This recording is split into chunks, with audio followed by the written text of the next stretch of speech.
Hello दोस्तों, welcome back to another explanation video. आज की वीडियो में दोस्तों मैं एक ऐसी मूवी को एक्सप्लेन करने जा रहा हूँ जिसके दो नाम हैं, माइंडस्केप और ऐना।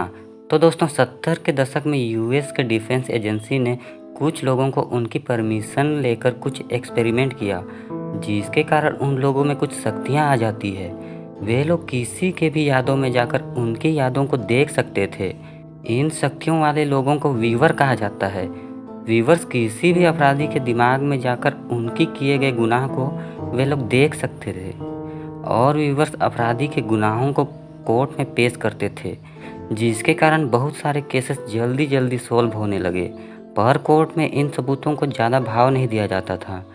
वीवर्स के ऑर्गेनाइजेशन का नाम माइंडस्केप होता है, जिसका मालिक सेबेस्टियन नाम का आदमी था। उन वीवर्स में से एक जॉन था, जिसने काफ़ी सारे केसेस को सॉल्व किया था। जॉन की पत्नी की मृत्यु 2 साल पहले ही हो चुकी होती है। वहीं जॉन जब एक केस में काम कर रहा था तभी उसको हार्ट अटैक आ जाता है, जिसके कारण वो अपना वीवर वाला काम बंद कर देता है।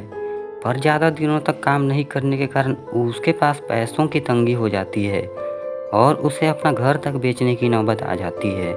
तो फिर जॉन माइंडस्केप में जाता है और काम मांगता है। तब सेबेस्टियन के पास एक केस रहता है। एक टीनेजर लड़की रहती है जिसका नाम ऐना होता है, जिसे खुद सेबेस्टियन ने खुद ट्रीट किया था। अभी करंट में ऐना एक 16 साल की टीनेजर लड़की होती है और उसका नेचर कुछ अजीब होता है। अभी के दिन में ऐना भूख हड़ताल में थी, बहुत दिन से खाना पीना छोड़ दी थी। यहाँ जॉन का ये काम होता है कि वो ऐना की प्रॉब्लम का पता करे और उसे सॉल्व करे, ताकि ऐना साधारण लड़कियों की तरह रहे। फिर जॉन ऐना का सेशन लेता है। जॉन ऐना के दिमाग में स्कूल वाली यादों में जाता है ताकि वो प्रॉब्लम का पता कर सके। सेशन के बाद जॉन की मुलाकात सिक्योरिटी सुपरवाइजर जूडिथ से होती है। जॉन को जूडिथ काफ़ी पसंद आती है। जूडिथ ऐना के कमरे में लगे सीसीटीवी कैमरे से निगरानी करती है। जॉन और जूडिथ डेट करने जाते हैं। डेट के बाद जॉन जब जूडिथ को घर छोड़ने जाता है तब वहाँ उसे ऐना दिखती है। ऐना को घर के बाहर जाना अलाउ नहीं था। दूसरे दिन किसी ने जूडिथ को सीढ़ियों से ढकलकर गिरा दिया था। सभी का शक सीधे ऐना पर जाता है, क्योंकि ऐना का दिमाग कुछ ठीक नहीं था। पर ऐना जॉन को बताती है कि ये सब उसके सौतेले पिता का किया धरा है, ताकि वो उसको पागल घोषित कर सके और उसकी माँ की सारी संपत्ति को हड़प सके। अब जॉन को भी उसके सौतेले पिता पर शक होने लगता है, क्योंकि जब से जॉन ने ऐना का केस लिया है तब से कोई इंसान उसका पीछा कर रहा होता है। जॉन को लगता है कि ऐना के सौतेले पिता ने उसके पीछे डिटेक्टिव लगाया हुआ है। ऐना का थेरेपी चालू रहता है। धीरे धीरे ऐना जॉन को पसंद करने लगती है।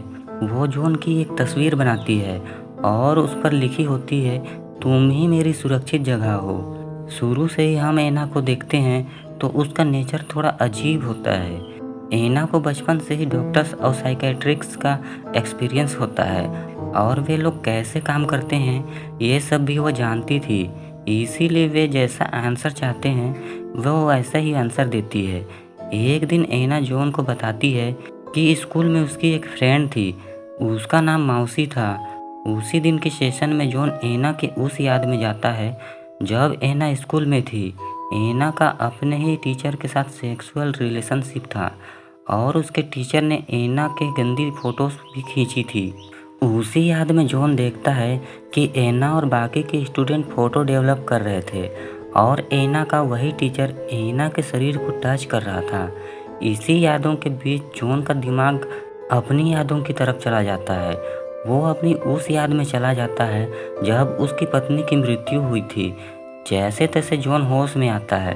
तब जॉन देखता है कि ऐना अपनी जगह में नहीं है, वो कमरे की दूसरी जगह में बैठकर ड्राइंग बना रही होती है।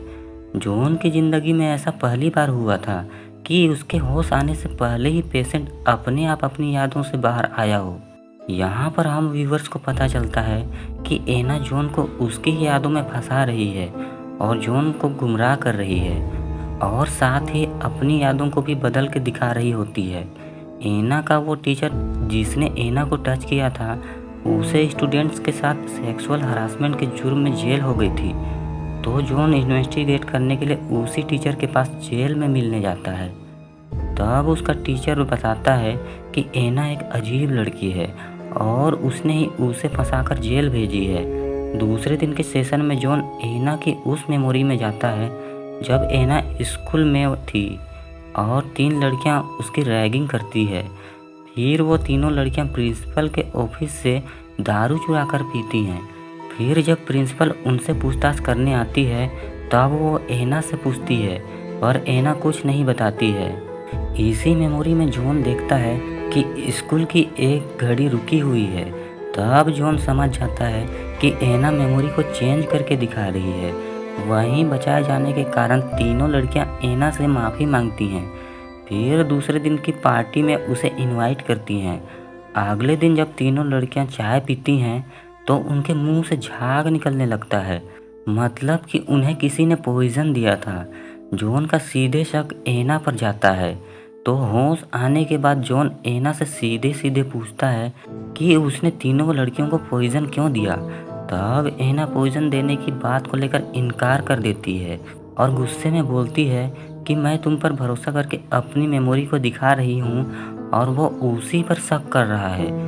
एना बताती है कि उन तीनों को जहर उसकी दोस्त मौसी ने दिया होगा, क्योंकि वो तीनों लड़कियां मौसी का रैगिंग करके उसे परेशान करते थे। तब जॉन बोलता है कि तुम्हारे स्कूल में मौसी नाम की तो कोई थी ही नहीं। तब एना अपनी और मौसी की एक फ़ोटो जॉन को दिखाती है और जॉन को बताती है कि जहर वाली घटना के 2 महीने बाद मौसी ने स्कूल छोड़ दी थी और इसीलिए शायद जॉन को उसकी रिकॉर्ड मिल नहीं रही होगी। जूडिथ को एना ने ही सीढ़ियों से ढकेला होगा। ये सोचकर एना के स्टेप डैड ने एना को पागल खाने में डालने का फैसला कर लिया था और 1 वीक बाद एना को पागल खाने भेज दिया जाता है। अब एना अगले सेशन में जॉन को उसके बॉस सेबेस्टियन वाली मेमोरी को दिखाती है। जब एना 4-5 साल की होती है तब सेबेस्टियन उसे ट्रीट करने आता था। एना उस मेमोरी में छेड़छाड़ करके जॉन को ऐसे दिखाती है कि सेबेस्टियन ने उसके साथ बचपन में ज़बरदस्ती की थी और इसी कारण आज उसका ये हाल है। इसी तरह वो जॉन को मैनिपुलेट करने की कोशिश करती है और जब वो होश में आती है तब वो जानबूझकर बेहोश होने का नाटक करती है। उसकी ये हालत देखकर जॉन को यकीन हो जाता है कि शायद यही वो मेमोरी है जिसने एना के नेचर को बदल दिया है और आज उसका ये हालत है। वो एना को कुछ दवाइयाँ देता है और उसके पेरेंट्स को सारी बातें बताता है कि कैसे सेबेस्टियन ने एना का फ़ायदा उठाया, जिसके कारण एना का मानसिक संतुलन हिल गया है। पर अब वो बिल्कुल ठीक हो जाएगी क्योंकि उसने प्रॉब्लम जान लिया है और अब एना को पागल खाने भेजने की कोई ज़रूरत नहीं है। इस बात को सुनकर उसके पेरेंट्स भी खुश हो जाते हैं। वहाँ से जॉन सीधा अपने बॉस सेबेस्टियन के पास जाता है और उस पर आरोप लगाता है, साथ ही खूब डांटता भी है।